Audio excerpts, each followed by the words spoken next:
सहारनपुर में आजाद समाज पार्टी के राष्ट्रीय अध्यक्ष और नगीना के सांसद चंद्रशेखर ने प्रदेश और केंद्र सरकार पर जोरदार हमला बोला। उन्होंने कहा कि यदि सरकार से बुनियादी सुविधाओं, रोजगार और लोगों के मकानों को लेकर सवाल पूछोगे तो उनके पास कोई जवाब नहीं होता। वह कहते हैं कि सरकारें जब करने पर आती हैं तो बड़ा बदलाव कर सकती है। चंद्रशेखर ने कटाक्ष करते हुए कहा, सरकार बहुत अच्छा काम कर रही है, अब हम इसके बारे में क्या कहें। कुंभ मेले में वही लोग जाएंगे जिन्होंने पाप किया है, जिसने पाप किया है वही जाए। संभल हिंसा की फाइल दोबारा खोलने पर चंद्रशेखर ने कहा कि जिनका चुनावी एजेंडा ही हिंदू मुस्लिम विभाजन पर आधारित हो, उनसे किसी सुधार की उम्मीद करना बेकार है। उन्होंने कहा, यदि नौजवान रोजगार की मांग करेगा तो उसे लाठियां पड़ेंगी। जिस काम को सरकार से कोई और सवाल आप पूछोगे, रोजगार को लेके, बुनियादी सुविधाओं को लेके, लोगों के मकान के लेके, रोटी कपड़ा के लेके, सरकार पर जवाब नहीं। सरकार कहती है एक दिन में कुछ नहीं होता, लेकिन हमने देखा कि 6 महीने में रेत पे एक बहुत बड़ा शहर बनते हम लोगों ने देखा। जब सरकार करने पे आती सब कुछ हो जाता है। तो जिस विचारधारा की सरकार अपना काम कर रही है, जब सरकार इतना अच्छा काम कर रही है, हम उसमें क्या कहें। किसी को पाप धोने हैं, किसी ने पाप किया वो चला जाए। कोई बताता जो पाप करता है, आपने कोई भी पाप किया तो आप बता दो किसी को कि आपने पाप किए। मेरा ये कहना है, हम इस देश में उन लोगों के लिए रोटी कपड़ा मकान बुनियादी सुविधा और सम्मान की लड़ाई लड़ रहे हैं जिनको हजारों साल तक जाति धर्म संप्रदाय के नाम पे अपमानित किया गया। और जहां एडमिनिस्ट्रेशन, कई बार मीडिया, पुलिस और जुडिशरी भी एक तरफा खड़ी दिखाई देती है, उन कमजोर वर्गों की लड़ाई हम लोग लड़ने काम करें जिनको आजादी के इतने दिनों बाद भी इज्जत की जिंदगी नहीं मिली। तो मैं फिर यही कहूंगा कि जिनका एजेंडा ही बांट कर हो, या जिनका चुनावी एजेंडा ही जो है वो हिंदू मुसलमान के आधार पर, उनसे क्या उम्मीद कर सकते हो। नौजवान रोजगार के लिए कहेगा तो लाठी लगेगी। 1,80,00,000 रुपए की बड़ी डकैती दिन दहाड़े यही मुजफ्फरनगर में मैं गया था, पीट के मार दिया सनी को। बागपत के नौजवान को 3 साल न्याय नहीं मिला, उसने जाके पार्लियामेंट के सामने आग लगा ली। और अभी मौर्य जी को पुलिस ने पीट के मार दिया। क्या सुनना चाहते हो मुझसे।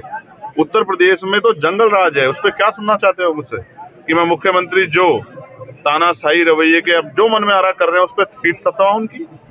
या सच बताऊं दिल्ली कि उत्तर प्रदेश में मेरे जैसा आदमी जिसने गोली खाई है, क्या कह सकते हैं किसकी जान कब कहां चली जाए। सदन में बात रखना चाहते हैं आपको जो पूरा समय नहीं मिल पाता, उसका कारण क्या है सर। आप मुस्लिम की आवाज है सर, आप पूछ के बताओ। मैं तो अपनी कोशिश करता हूँ कि मौका मिल जाए। दिल्ली चुनाव में आजाद समाज पार्टी 2027 के लिए क्या स्टैंड है। आजम खान से नजदीकियां कहीं ना कहीं मुश्किलें बढ़ा रही हैं और लोगों की। किसी को परेशानी है किस बात। ऐसा नहीं होना चाहिए। अगर अच्छे लोग मिलकर लड़ेंगे तो इससे फायदा होगा। और ये एक ऐसा समीकरण है कमजोरों का, ये जुड़ेंगे तभी भाजपा को रोका जाए, इसके अलावा कोई रास्ता नहीं है। सहारनपुर में शिक्षक संघ का प्रतिनिधि मंडल नगर अध्यक्ष गयूर आलम के नेतृत्व में नगर निगम पहुंचा और सड़क व सफाई व्यवस्था को दुरुस्त कराने की मांग को लेकर नगर आयुक्त से मिला। अमजद अली खान व सरफराज खान ने बताया, वार्ड 60 में हयात कॉलोनी स्थित गली नंबर 11 में स्कूल की गली क्षतिग्रस्त पड़ी हुई है, जिस कारण स्कूल के बच्चे भी नहीं आ पा रहे हैं, जहां राहगीरों को चलने में दिक्कतों का सामना करना पड़ रहा है। इस दौरान सरफराज खान, वजाहत खान, मुजाहिद आलम, राशिद जावेद, महताब अली, ख्वाजा अफनान, फरीद खान आदि शामिल रहे। आज हम स्कूल संगठन संचालक हैं सब लोग, और इस विद्यालयों में जो सड़कें वहाँ ख़राब हो रही हैं विद्यालयों के आगे, उनको लेकर और वहाँ साफ़ सफाई के मसले को लेकर हम आज नगर आयुक्त साहब से मिले हैं। कौन सा क्षेत्र का मामला है ये? पूरे शहर की बात हो रही है, अलग अलग क्षेत्र के विद्यालय हैं यहाँ। इसको लेकर हमने कई बार अलग अलग अधिकारियों को इस बारे में अवगत करा दिया, लिखित में सूचना दे दी गई है, लेकिन अभी तक कोई कार्रवाई नहीं हुई। हम ये चाहते हैं कि जितने भी विद्यालय हैं जहाँ पर जल भराव हो रहा है, जहाँ पर नाली सफाई नहीं हो रही है, सड़कें साफ़ नहीं हो रही हैं, इनकी व्यवस्था सुचारू रूप से की जाए। अधिकारी ने आश्वासन दिया है कि वो अपने स्तर से जांच कराएंगे और कार्रवाई कराएंगे। नहीं, नगर आयुक्त साहब से आज हम प्रथम बार मिले हैं, इससे पहले हमने दूसरे अधिकारियों से, संबंधित अधिकारियों से बात करी है इस बारे में। सहारनपुर में नगरायुक्त संजय चौहान ने सीवर और सेप्टिक टैंक की सफाई करने वाले सफाई मित्रों से कहा कि वे सफाई करते समय सुरक्षा मानकों का पूर्ण ध्यान रखें। उन्होंने सीवर व सेप्टिक टैंक की सफाई प्रशिक्षित लोगों के माध्यम से कराने तथा सफाई कार्य में मशीनों के उपयोग पर जोर दिया। नगरायुक्त संजय चौहान आज यहां जनमंच सभागार में भारत सरकार की नमस्ते योजना के अंतर्गत सीवर व सेप्टिक टैंकों की सफाई करने वाले सफाई मित्रों की कार्यशाला को संबोधित कर रहे थे।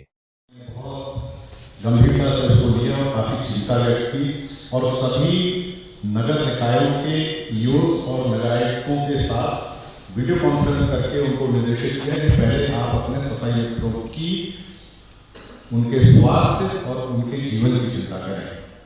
सफाई तभी संभव होगी जब हमारे कर्मचारी स्वस्थ रहेंगे, सुरक्षित रहेंगे। इसी प्रकार मुझे याद है यहाँ से मेरी पूर्व तैनाती के नगर निगम मुरादाबाद में मेरे वहाँ तैनाती से पूर्व वर्ष 2014 में एक घटना हुई थी जिसमें 3 सफाई कर्मचारी सीवर की सफाई के दौरान उनका जीवन समाप्त हो गया था। और आप जानते हैं उसका नतीजा क्या हुआ।